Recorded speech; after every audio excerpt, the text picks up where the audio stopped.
I'm John Shuttleworth, and we're here at the Cavanaugh Flight Museum with the Liberty Bell talking about B-17s.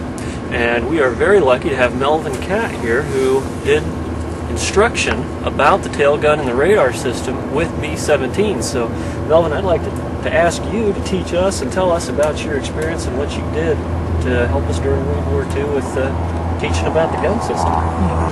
Now, the Air Force in the back, the gunners had a hard time with the fighters because they would come at them always from the tail and just proceed to really shoot them up.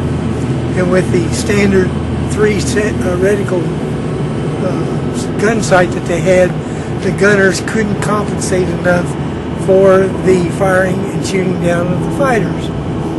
At this time, we were developing some airborne radar gun systems, the APG-5 and the APG-15. Now, these were primarily developed and set up for the use on the B-17 bomber on here to protect the bomber crews.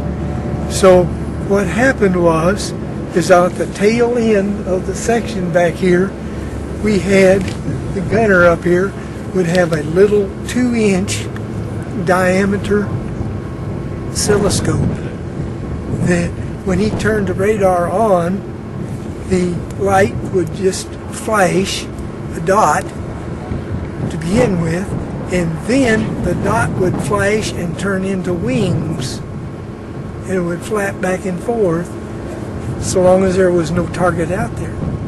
But when a gunner picked up a target on his tail back here, that as the fighter came in, all of a sudden he would see the wings flashing stop at a certain point.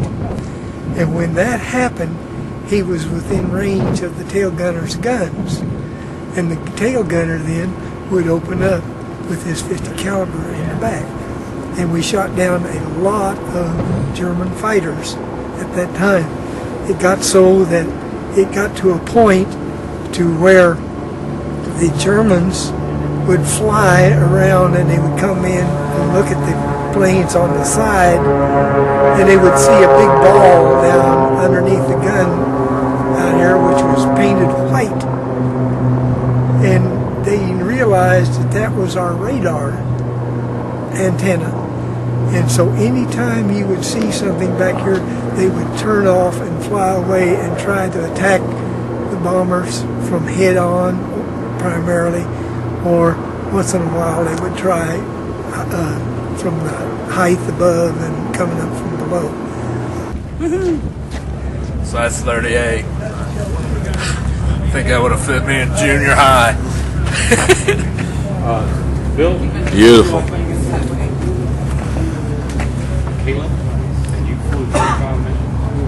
Probably one of the best examples of an A2 out there right now.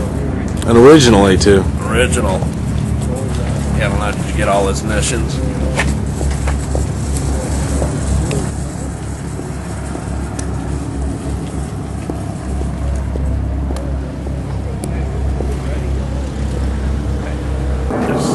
I'll take you back to getting Kathleen. My sister's name was Kathleen. And so I said, told the guy that painted it, I said, I want to take this airplane back to my sister, and my sister-in-law like so. They said, we'll paint it on your jacket. So they painted it on my jacket, and we went out to get in our new airplane, and we just brought over from the States, and so they were taking it away, and I said, what's happened to that new airplane we had? They said, well, you're going to get one of the war wearies, you're going to get one of the old ones, and the colonel's going to watch the new one. Well, the colonel got the new B-17 we brought over from the States, had a formation stick in it, and had really everything nice. And so that's what happened. So, is this all the missions you flew around here? Yes, Be surprised at some of the towns that we went to. Like Berlin and Rad. Very small towns.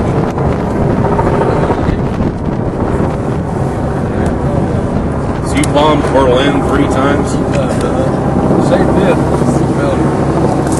St. Pitt is where that was a key point in the German army for the Battle of the Bulge. And they were thrown out of St. Pitt, and then they came back. And outside of St. Pitt, there was a little town called Malmedy, Belgium. And that's where they had the Malmedy Massacre. You ever heard of that? The Malmedy Massacre, the Germans captured about 45 American GIs and put them in this field and wired their legs together and all. And a truck come by and backed up in there and shot them with machine guns. And there were about 3 or 4 of them got away, and they came back to tell the story of the Malmedy Massacre. I wish they would do more on that, because that was a really honorable thing for those poor guys.